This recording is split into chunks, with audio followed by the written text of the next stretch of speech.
So I was experiencing a lot of pain just right along this area, my left molar. I thought there must be something wrong with maybe the root canal, or maybe I fractured or chipped the tooth because the pain wasn't going away. And that's when I knew I needed to see a specialist in this area to get the right kind of treatment. An oral and maxillofacial surgeon spends a significant time in their training and education dealing with the structures of the jaws and the face. After the first time that I saw the oral maxillofacial surgeon, he went over it's a 4-step treatment plan.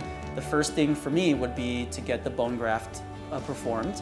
After that, allowed the time for healing, and then to get the implant placed, another time for healing, and then the abutment, and then finally the crown placed as a final step. I wanted something that was going to last and be permanent, something that wouldn't cause me trouble later on, hopefully. For some patients, tooth loss can be embarrassing for patients.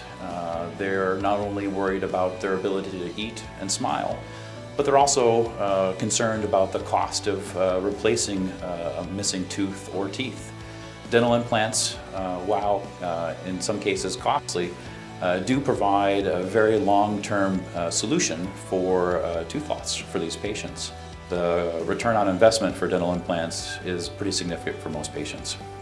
For someone who's looking for a quick and cheap, easy way of fixing a problem, usually there's some problem with that whole process. My advice to give to anyone who needs to have a tooth repaired or restored or fixed in general is to make sure you find someone who is at the top of their game, that knows what they're doing, has the expertise, the experience, the training of doing these procedures. Oral maxillofacial surgeons are really the one that you want to go see if you need to get an implant and to have it done correctly. I feel great right now. It's amazing looking back.